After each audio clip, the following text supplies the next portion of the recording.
नमस्कार, मैं ओम प्रकाश यादव आप सभी का ब्लूमिंग माइंड क्लासेस में स्वागत करता हूं। आशा करता हूं आप लोग बहुत ही अच्छे होंगे। आज की इस वीडियो में हम लोग भारत की नदियों के विषय में चर्चा करने वाले हैं। यदि आपसे कोई पूछता है भारत में कुल कितनी नदियां हैं, तो भारत में कुल 400 से अधिक छोटी और बड़ी नदियां हैं, जिनको 23 बृहद और 200 लघु स्तरीय नदियों के रूप में विभाजित करके पढ़ा जाता है। लेकिन यहाँ पे हम लोग प्रमुख नदियों के विषय में ही चर्चा करने वाले हैं, जो ज़्यादातर प्रतियोगी परीक्षाओं में पूछी जाती हैं। तो सबसे पहले हम लोग बात करते हैं डेल्टा की। तो डेल्टा क्या होता है? नदियाँ सागर या महासागर में जहाँ मिलती हैं, उनके द्वारा लाए गए अवसादों के कारण नदी की धारा कई धाराओं में विभाजित हो जाती है। इस प्रकार निर्मित त्रिभुजाकार आकृति को डेल्टा कहा जाता है। देखिए, जो नदियां होती हैं वो अपने उद्गम स्रोत से उत्पन्न होती हैं, और इसके बाद में बहते हुए जो भारतीय नदियां हैं वो या तो अरब सागर में गिरती हैं या बंगाल की खाड़ी में गिरती हैं। तो जो बंगाल की खाड़ी में ज़्यादातर नदियां जो हैं यही डेल्टा का निर्माण करती हैं, क्योंकि ये अपने साथ अवसाद लेकर आती हैं। ज़्यादातर जो डेल्टा का निर्माण यही होता है। तो आपका क्या हो जाएगा, ये डेल्टा का निर्माण करेंगी तो इसमें क्या होगा, जैसे अवसाद लेकर आएगी तो जब ये बंगाल की खाड़ी में गिरने वाली रहेगी या किसी भी सागर में नदी गिरने वाली रहेगी, तो आपका क्या होगा, इसकी जो मुख्य धारा है ये कई धाराओं में विभाजित होकर एक आकृति का निर्माण करती है। इस आकृति को ही डेल्टा कहा जाता है। तो डेल्टा का निर्माण करने वाली नदी गंगा, ब्रह्मपुत्र, गोदावरी, कृष्णा इत्यादि जो नदियां हैं ये सभी डेल्टा का निर्माण करती हैं। और जो डेल्टा वाला क्षेत्र होता है बहुत ही उपजाऊ होता है, क्योंकि नदियां जिन मिट्टी को बहा कर लाती हैं वो मिट्टी काफ़ी उपजाऊ होती है। इसलिए कहा जाता है नदियों के जो आसपास का क्षेत्र होता है काफ़ी उपजाऊ क्षेत्र माना जाता है। अब इसके बाद में बात करते हैं विश्व का सबसे बड़ा नदी डेल्टा। तो उसका नाम है सुंदरवन डेल्टा, जो पश्चिम बंगाल व बांग्लादेश में अवस्थित है, गंगा और ब्रह्मपुत्रा नदी पर। गंगा और ब्रह्मपुत्रा नदी के संयुक्त रूप को मेघना नदी कहा जाता है। और पश्चिम बंगाल में जो सुंदरवन डेल्टा है वहाँ पर बंगाल टाइगर पाया जाता है। सुंदरवन डेल्टा राष्ट्रीय उद्यान में बंगाल टाइगर पाया जाता है। अब देखिए, ये आपका गंगा नदी है। तो ये जो गंगा नदी है ये अपने साथ अवसाद को बहाकर लाई। अब इसके बाद में क्या होता है कि इसकी जो मुख्य धारा है ये कई धाराओं में विभाजित होकर इस तरीके से जिस आकृति का निर्माण करती है इसको डेल्टा कहा जाता है। अब बात करते हैं अपवाह तंत्र। अपवाह तंत्र का मतलब होता है ड्रेनेज सिस्टम। जब विभिन्न धाराओं में अलग अलग दिशा में बहने वाली नदियां मिलकर एक मुख्य धारा का निर्माण करती है तो इस तंत्र को अपवाह तंत्र कहा जाता है। जैसे देखिए, एक आपका कोई दिशा में बहने वाली नदी है, कोई दिशा में नदी बह रही, कोई इस दिशा से नदी बह रही है, तो ये दोनों जब ये सभी मिल जाती हैं तो एक मुख्य नदी का निर्माण करती हैं। तो इस तरीके से जो तंत्र नदियों के द्वारा निर्मित होता है इस तंत्र को ही अपवाह तंत्र कहा जाता है। और इसमें जो मुख्य धारा होता है इसको मुख्य नदी कहते हैं, और जो अलग अलग धाराएं होती हैं इसको मुख्य नदी की सहायक नदी कहा जाता है। अब बात करते हैं भारतीय अपवाह तंत्र। तो भारतीय अपवाह तंत्र को दो भागों में विभाजित किया गया है। भारतीय नदियों का जल सागर में गिरने के आधार पर इनको दो भागों में विभाजित किया गया है। एक आपका अरब सागरी अपवाह तंत्र, एक है बंगाल की खाड़ी। तो आपका जो भारत की नदियां हैं 23% जो नदियां हैं वो अपना जल अरब सागर में गिराती हैं, जिसमें नर्मदा, ताप्ती, माही, सिंधु इत्यादि नदियां आती हैं। और इसके बाद में जो शेष 77% जो नदियां हैं अपना जल बंगाल की खाड़ी में गिराती हैं, जिसमें गंगा, ब्रह्मपुत्रा, महानदी, कृष्णा, कावेरी इत्यादि नदियां आती हैं। अब इसके बाद में हम लोग बात करते हैं ज्वारनद मुख अर्थात एस्चुरी का। तो इसके अंतर्गत होता है जब नदियों के द्वारा बहाकर लाया गया मलबा समुद्र में जिस स्थान पर मिलता है उस मिलन बिंदु को ज्वारनद मुख कहते हैं। या दूसरे शब्दों में कह सकते हैं नदियों का ताजा जल जब समुद्र के खारे जल से जिस स्थान पर मिलता है उस मिलन बिंदु को ज्वारनद मुख कहा जाता है। और देखिए, जो नर्मदा, ताप्ती नदियां हैं सभी ज्वारनद मुख का निर्माण करती हैं। और एक बात ये भी है, ज्वारनद मुख का निर्माण वही नदियां करती हैं जो अपने साथ अवसादों को लेकर नहीं जाती हैं, अर्थात जिन नदियों के द्वारा अवसाद का बहाव नहीं होता है वही नदियाँ ज्वारनदमुख अर्थात ये सूर्य का निर्माण करती हैं। नर्मदा ताप्ती नदियाँ भ्रंश घाटी से होकर बहने वाली नदियाँ, इसके विषय में आगे चर्चा किया जाएगा। अब बात करते हैं विश्व का सबसे बड़ा ज्वारनदमुख का निर्माण करने वाली नदी सेंट लॉरेंसन नदी है, जो क्यूबेक कनाडा में बहती है। कनाडा की राजधानी है ओटावा। ये है नर्मदा नदी जो भ्रंश घाटी से होकर बहती है और इसके बाद में ज्वारनदमुख का निर्माण करती है, जो अरब सागर में गिर जाती है। अब देखिए भारतीय नदियों का विभाजन दो आधार पे किया जाता है। एक आता है आपका हिमालयी या उत्तर भारत का अपवातंत्र, दूसरा होता है प्रायद्वीपीय या दक्षिण भारत का अपवातंत्र। ये जो दोनों अपवातंत्र को विभाजित किया गया है, इसको उद्गम व प्रकृति के आधार पर किया गया है। तो ये जो हिमालयी या उत्तर भारत का अपवातंत्र है, इसके अंतर्गत जो नदियाँ बहती हैं, ये नदियाँ 12मासी होती हैं, अर्थात इसमें जल हमेशा साल भर जल से भरी रहती हैं। क्यों? क्योंकि इसमें वर्षा के द्वारा भी जल मिलता है और बर्फ के पिघलने के कारण भी ये नदियां जल प्राप्त करती हैं। इसके अंतर्गत आता है सिंधु नदी तंत्र, गंगा नदी तंत्र और ब्रह्मपुत्रा नदी तंत्र। अब देखिए जो ये वाला वीडियो है, इस वीडियो में हम लोग केवल बात करने वाले हैं सिंधु नदी तंत्र और गंगा नदी तंत्र के विषय में, और जो पार्ट 2 आएगा भारत की नदियों का, उसमें बात करेंगे ब्रह्मपुत्रा नदी तंत्र और प्रायद्वीपीय या दक्षिण भारत का अपवातंत्र की जो नदियां, उसके विषय में बात किया जाएगा। अब देखते हैं प्रायद्वीपीय या दक्षिण भारत का अपवातंत्र, तो इसमें जो नदियां आती हैं 12मासी नहीं होती हैं। तो इसके अंतर्गत आने वाली प्रमुख नदियां, इनका लंबाई के अनुसार घटता हुआ क्रम, तो पहला आता है गोदावरी नदी जिसकी लंबाई 1465 किलोमीटर। फिर लिख लीजिएगा कृष्णा नदी आता है जिसका लंबाई है कृष्णा नदी का 1400 किलोमीटर है। फिर आता है नर्मदा नदी 1312 किलोमीटर। फिर महानदी आता है 851 किलोमीटर। फिर लिख लीजिएगा कावेरी नदी जिसकी लंबाई है 800 किलोमीटर। इसके बाद में ताप्ती नदी आती है 724 किलोमीटर जिसकी लंबाई है। देखिए जो प्रायद्वीपीय भारत की नदियां, इसमें कावेरी नदी एक ऐसी नदी है जो वर्ष भर जल प्राप्त करती रहती है, क्योंकि इसमें दक्षिण पश्चिमी मानसून और उत्तर पूर्वी मानसून दोनों के कारण जो वर्षा होती है, अर्थात जो गर्मी में वर्षा होती है, जो ठंडी में वर्षा होती है, दोनों के कारण कावेरी नदी जल प्राप्त करती है। इस कारण ये जो आपका कावेरी नदी है वर्ष भर जल से भरी रहती है। और जो कावेरी नदी है इस पर ही मेट्टूर बांध है। बांध वाला वीडियो आप लोग देख लीजिएगा जिसका लिंक मैं कमेंट बॉक्स में छोड़ दूंगा।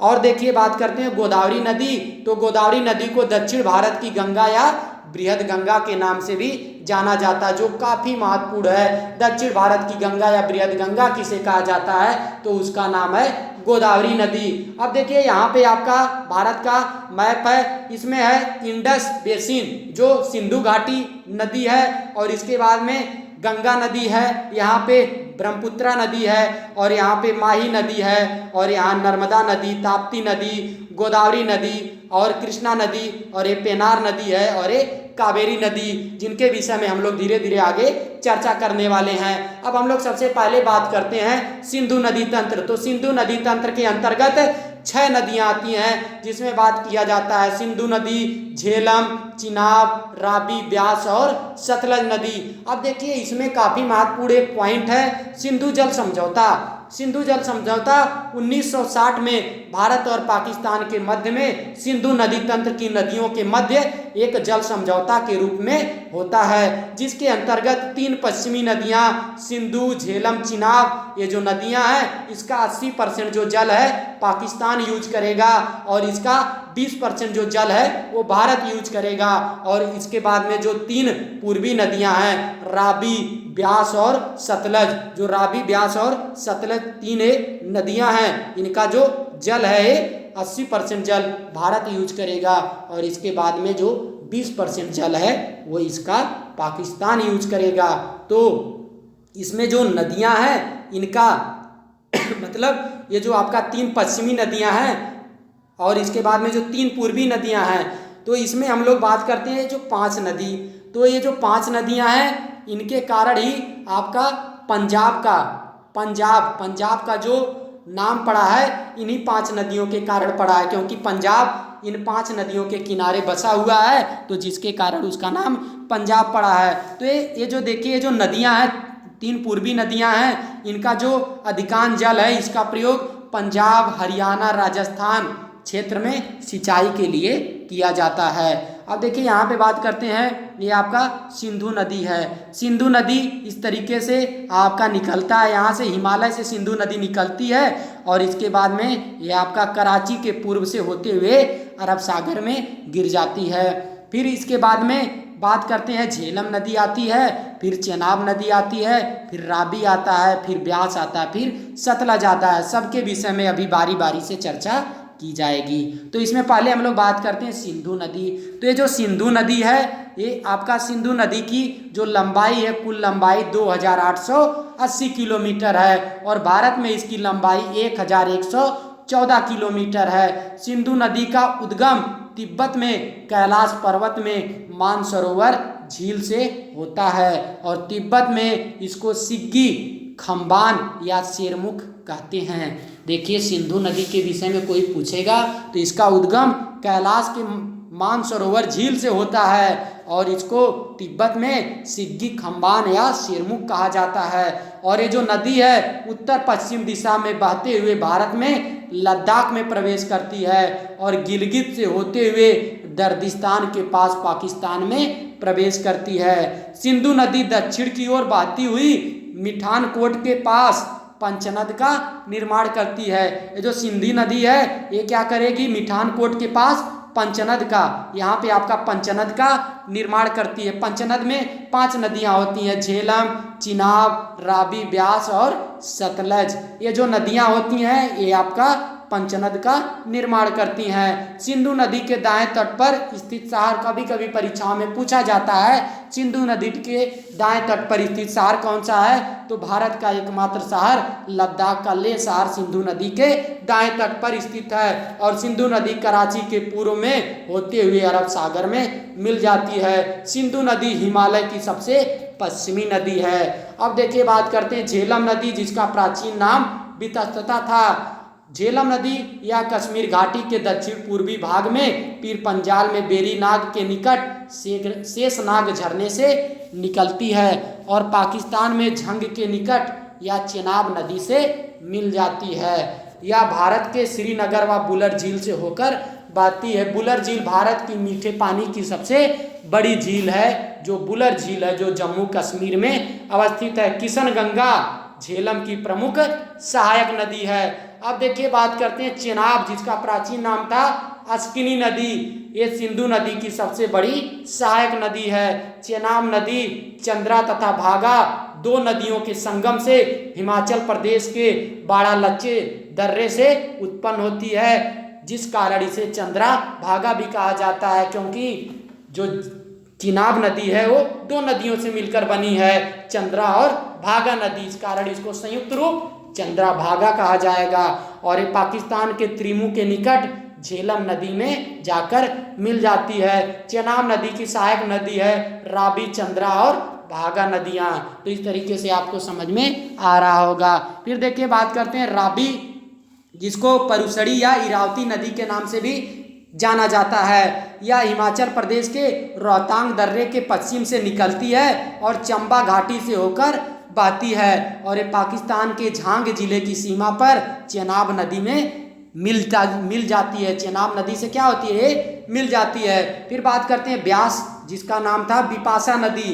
तो ये जो ब्यास नदी है हिमाचल प्रदेश के रोहतांग दर्रे के निकट ब्यास कुंड से निकलती है। देखिए वीडियो के संबंध में यदि आपका कोई भी सुझाव होगा तो आप हमें कमेंट बॉक्स में कमेंट करके बता सकते हैं। यदि कोई भी कुछ भी त्रुटि हो जाती है तो उसको भी आप लोग कमेंट बॉक्स में कमेंट करके बता दीजिएगा। वैसे सब कुछ आपको सही तरीके से प्रॉपर वे में पढ़ाया जाएगा। आपका काफ़ी अच्छे से रिवीजन होने वाला है और आपको काफ़ी अच्छा नॉलेज मिलने वाला है और इसके बाद में जो प्रतियोगी परीक्षाओं में भी ज़्यादातर काम करेगा। तो हम लोग अभी बात किए थे ब्यास नदी। ब्यास नदी हिमाचल प्रदेश के रोहतांग दर्रे के निकट ब्यास कुंड से निकलती है या कुल्लू घाटी से गुजरती है। और इसके बाद में जो ब्यास नदी है या पंजाब के हरीके क्षेत्र में सतलज नदी में मिल जाती है और सतलज व ब्यास नदी का जो संगम भारत के पंजाब के हरीके क्षेत्र में होता है, वहीं से भारत की सबसे लंबी नहर इंदिरा गांधी नहर निकलती है, जिसकी लंबाई 649 किलोमीटर है। और इसका जो मुख्यतया यह राजस्थान में प्रवाहित होती है, तो राजस्थान में इसकी लंबाई है 470 किलोमीटर। और इससे राजस्थान के बीकानेर, जोधपुर, जैसलमेर इत्यादि क्षेत्र में खेती की जाती है।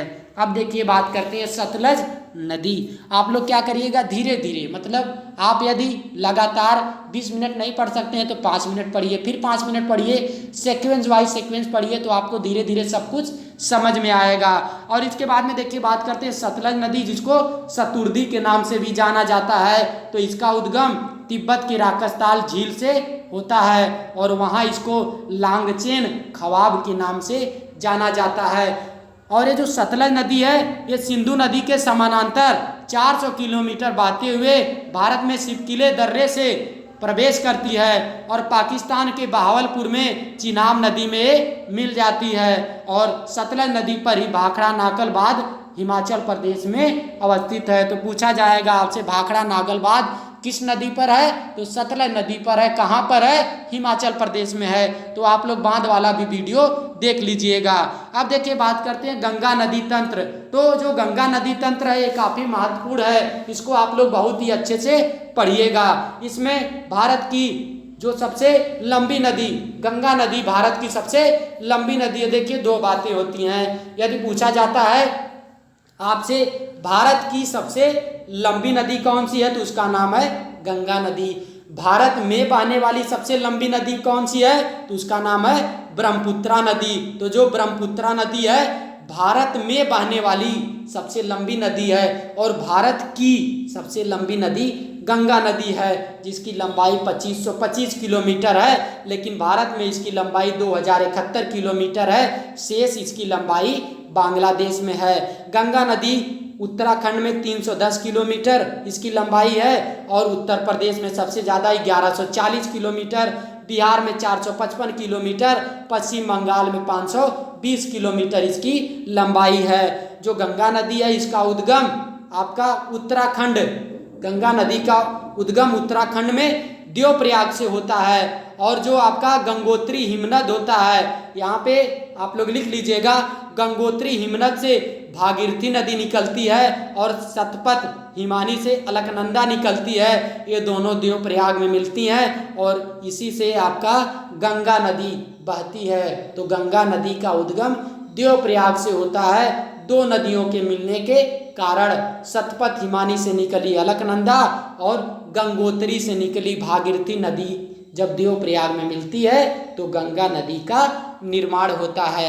अब देखिए हम लोग यहाँ पे क्या है, आपका देवप्रयाग से निकलती है गंगा नदी। और इसके बाद में गंगा नदी की जो सहायक नदियाँ हैं वो आपका यमुना होता है, सोन होता है और इसके बाद में घाघरा होता है, गोमती होता है, गंडक होता है, कोसी, ये सभी गंगा नदी की सहायक नदियाँ हैं। इसके विषय में आगे चर्चा की जाएगी। तो हम लोग पहले बात कर लेते हैं उत्तराखंड से निकलकर गंगा नदी उत्तर प्रदेश, बिहार होते हुए पश्चिम बंगाल के फरक्का में हुगली तथा भागीरथी नदी दो धाराओं में विभाजित हो जाती है।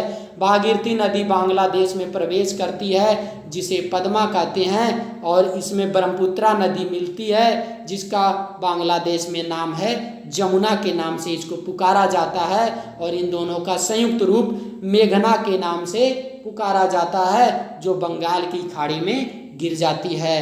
अब देखिए यहाँ पे थोड़ा सा बात कर लेते हैं। आपका अलकनंदा नदी है जो सतपथ हिमानी से निकलती है और गंगोत्री से निकलती है आपका भागीरथी नदी।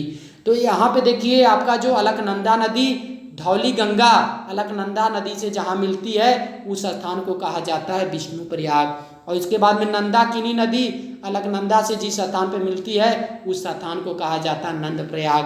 फिर पिंडारी नदी जिस स्थान पर अलकनंदा से मिलती है उस स्थान को कर्णप्रयाग कहा जाता है। फिर मंदाकिनी नदी जिस स्थान पर मिलती है अलकनंदा से उसको रुद्रप्रयाग। फिर भागीरथी नदी जिस स्थान पर मिलती है उसको देवप्रयाग कहा जाता है। यहीं से गंगा नदी निकलती है।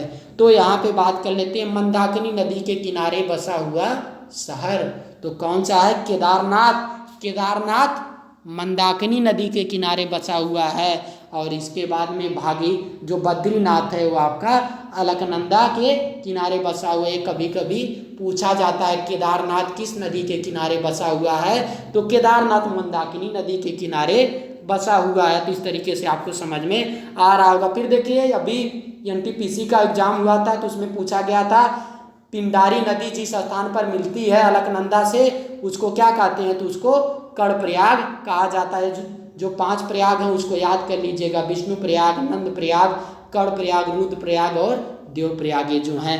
अब देखिए जो गंगा नदी है इसका एक दायां तट है और इसके बाद में इसका एक बायां तट है। तो दाएं तट से मिलने वाली नदियां यमुना, सोन, टोंस नदियां हैं, ये दाएं तट से मिलती हैं। और बाएं तट से मिलने वाली नदियां रामगंगा, गोमती, घाघरा, गंडक और कोसी नदियां हैं। यमुना नदी की सहायक नदी है चंबल, बेतवा और केन। इस तरीके से आपको समझ में आ रहा होगा।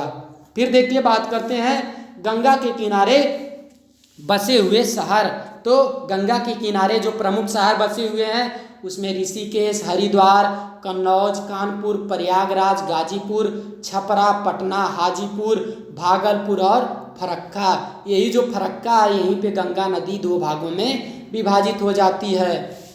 गंगा नदी जो 2 भागों में विभाजित हो जाती है। एक आपका हुगली नदी जो कोलकाता में बहती है, कोलकाता हुगली नदी के किनारे स्थित है। और इसके बाद में एक होता है भागीरथी नदी जो बांग्लादेश और गई है। नमामि गंगे प्रोजेक्ट 1 जुलाई 2014 को स्टार्ट होता है।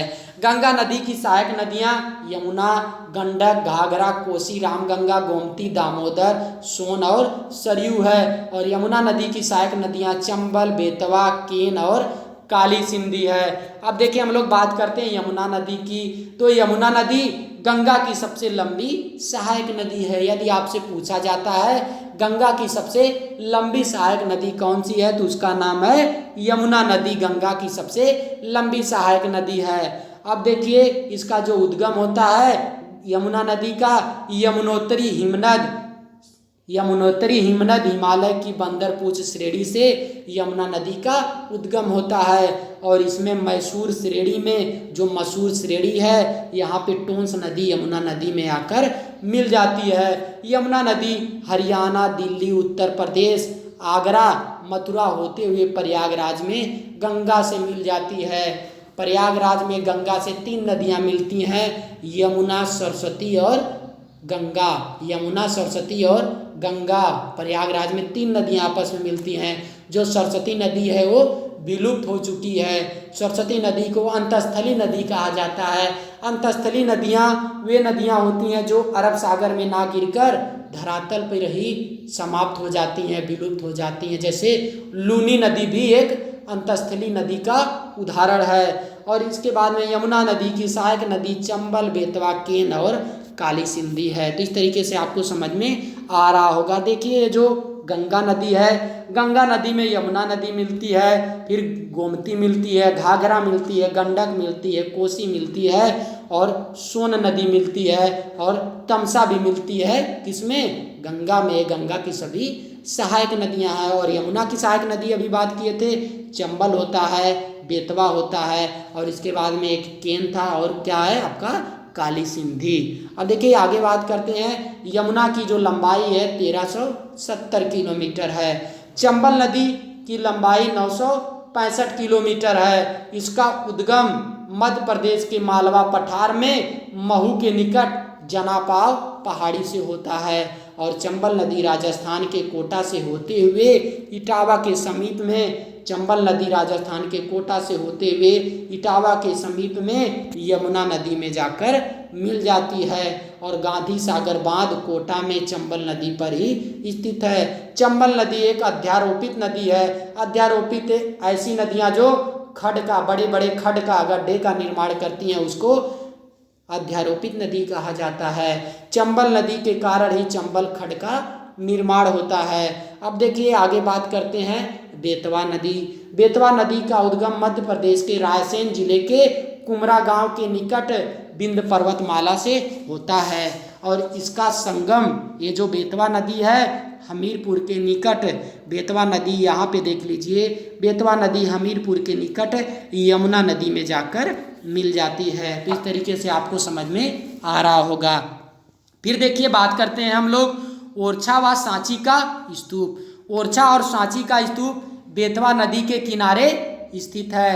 अब यहाँ पे काफ़ी महत्वपूर्ण प्रश्न है कि मध्य प्रदेश का ओरछा और जो ग्वालियर है इसको सन 2020 में यूनेस्को के विश्व विरासत सूची में शामिल किया गया है। आने वाली परीक्षाओं में पूछा जा सकता है कि ग्वालियर और ओरछा को विश्व विरासत सूची में कब शामिल किया गया, ऐसे पूछा जाएगा, या नहीं तो आपका टेढ़ा सवाल पूछा जाएगा, दे देगा दो दो पेयर करके नगर दे देंगे मध्य प्रदेश के, पूछा जाएगा किस नगर को अभी हाल ही में यूनेस्को के विश्व विरासत सूची में शामिल किया गया, तो आपका ओरछा और ग्वालियर है, इसको यूनेस्को की विश्व विरासत सूची में शामिल किया गया है। और जो यूनेस्को है इसका मुख्यालय आपका, यूनेस्को का मुख्यालय पेरिस है, पेरिस फ्रांस की राजधानी है। अब देखिए आगे बात करते हैं केन नदी। इसका उद्गम मध्य प्रदेश के सतना जनपद में कैमूर की पहाड़ी से होता है। और जो केन नदी है ये बांदा में, केन नदी बांदा में यमुना नदी से जाकर मिल जाती है। और बांदा, जो बांदा है वो आपका बांदा केन नदी के किनारे स्थित है। बांदा यहाँ पे लिख लीजिएगा, बांदा किस नदी के किनारे है, बांदा केन नदी के किनारे स्थित है। क्योंकि यहाँ पे देखिए जो केन नदी है, केन नदी बांदा में यमुना नदी से जाकर मिल जाती है। और इसके बाद में बात करते हैं तमसा नदी, जिसको दक्षिणी टोंक भी कहा जाता है, जिसका उद्गम कैमूर की पहाड़ी में स्थित तमसा कुंड नामक जलाशय से होता है। और जो तमसा नदी है प्रयागराज से आगे गंगा नदी में मिल जाती है। देखिए वीडियो में कहीं भी आपको कुछ भी थोड़ा सा समस्या लगेगा तो आप कमेंट बॉक्स में कमेंट कर सकते हैं, उसको नेक्स्ट वीडियो में परिवर्तन कर दिया जाएगा। अब बात करते हैं गंडक नदी। तो जो गंडक नदी है दो धाराओं काली गंडक और त्रिशूल गंगा के मिलने से बनती है। और ये जो गंडक नदी है नेपाल हिमालय में धौलगिरी व माउंट एवरेस्ट के बीच से निकलती है। गंडक नदी पटना के निकट, गंडक नदी पटना के निकट सोनपुर में गंगा से जाकर मिल जाती है। और फिर बात करते हैं कोसी नदी, बहुत ही महत्वपूर्ण नदी है। कोसी नदी माउंट एवरेस्ट के गोसाई थान चोटी से निकलती है और बिहार के भागलपुर में गंगा से मिल जाती है। सर्वाधिक बार अपने मार्ग को बदलती रहती है, जिसके कारण इसमें बाढ़ आ जाती है। और कोसी नदी को बिहार का शोक भी कहा जाता है। तो यहाँ ये देखिए ये आपका कोसी नदी है। कोसी नदी पटना में ही किससे मिल जाती है, गंगा से मिलती है। और इसके बाद में गंडक नदी भी आपका गंगा से मिलती है। घाघरा नदी भी पटना के पास में ही आपका गंगा नदी से मिल जाती है। इस तरीके से आपको समझ में आ रहा होगा। फिर देखिए बात करते हैं सोन नदी। इसका उद्गम सोनभद्र की अमरकंटक पहाड़ी से होता है और ये उत्तरी किनारे पर जलप्रपात बनाते हुए पटना के आरा के समीप में गंगा नदी से मिल जाती है। तो यहाँ देखिए जो सोन नदी है उत्तरी किनारे पर जलप्रपात का निर्माण करते हुए पटना के आरा के समीप में गंगा नदी से मिल जाती है। फिर बात करते हैं गोमती नदी। तो यहाँ पे देख लीजिए ये जो गोमती नदी, गोमती नदी इसका जो उद्गम होता है वो पीलीभीत के गोमत ताल से होता है और इसका संगम गाजीपुर के निकट गंगा नदी में ये जाकर मिल जाती है। और गंगा की एकमात्र ऐसी सहायक नदी जिसका उद्गम मैदानी भाग से होता है। तो जो गोमती नदी है इसका उद्गम उत्तर प्रदेश के पीलीभीत जो जिला है उसके गोमत ताल से होता है और ये उत्तर प्रदेश के गाजीपुर में गंगा नदी से जाकर मिल जाती है। मैदानी भाग से उत्पन्न होने वाली, मैदानी भाग से बहने वाली गंगा की एकमात्र सहायक नदी गोमती नदी है। यदि आपसे कोई पूछता है तो आप इसको बता दीजिएगा। गोमती नदी मैदानी भाग से उत्पन्न होती है जो गंगा की सहायक नदी है। और गोमती नदी के किनारे बसा हुआ शहर लखनऊ, लखनऊ किस नदी के सहारे बसा हुआ है, गोमती नदी के सहारे बसा हुआ। फिर बात करते हैं दामोदर नदी। दामोदर नदी इसका उद्गम झारखंड के छोटा नागपुर पठार के पूर्वी किनारे से होता है। जो छोटा नागपुर पठार है इसको भारत का रूढ़ क्षेत्र कहा जाता है। भारत का रूढ़ क्षेत्र इसलिए कहा जाता है क्योंकि यहाँ पे कोयला ज़्यादातर मात्रा में पाया जाता है। और जो दामोदर नदी है ये हुगली नदी, हुगली नदी में जाकर मिल जाती है और बराकर इसकी सहायक नदी है। और जो दामोदर नदी है सर्वाधिक प्रदूषित नदी है, जिसके कारण इसको जैविक मरुस्थल भी कहा जाता है। और दामोदर नदी को बंगाल का शोक भी कहा जाता है। घाघरा मामचुंग हिमनद से उद्गम व छपरा में गंगा नदी में मिल जाती है। ये जो घाघरा मामचुंग हिमनद से, घाघरा जो है, घाघरा नदी जो है वो मामचुंग हिमनद से उत्पन्न होती है और छपरा में गंगा नदी में जाकर मिल जाती है। और इसके बाद में जो शारदा या सरयू नदी है, शारदा नदी को सरयू नदी भी कहा जाता है, तो इसका उद्गम नेपाल हिमालय के मिलाप हिमनद से होता है। यहाँ इसको गौरी गंगा कहा जाता है। तो आपसे पूछा जाएगा कि शारदा या सरयू नदी को नेपाल हिमालय में क्या कहा जाता है, तो गौरी गंगा कहा जाता है। और जो शारदा या सरयू नदी है ये भारत नेपाल की सीमा से बहती है, अर्थात भारत और नेपाल के बीच में सीमा बनाती है। और जहाँ इसे काली गंगा कहते हैं, जब ये भारत और नेपाल की सीमा से बहती है तब शारदा या सरयू नदी को काली गंगा कहा जाता है। और इसका जो संगम है बहराइच जिले में घाघरा नदी से मिल जाती है। तो इस तरीके से आपको वीडियो काफ़ी अच्छा लगा होगा। अब देखिए इसका जो नेक्स्ट पार्ट है भारत की नदियों का, ब्रह्मपुत्रा नदी तंत्र और प्रायद्वीपीय भारत की नदियाँ, इसका पार्ट 2 भी जल्द ही आने वाला है। तो आप लोग इसको पहले अच्छे से पढ़ लीजिएगा। आप लोग वीडियो को ज़्यादा से ज़्यादा लाइक करिए, शेयर करिए, चैनल को सब्सक्राइब किए तो अच्छी बात है, और अपने दोस्त से भी कहिए कि चैनल को सब्सक्राइब कर लें। धन्यवाद।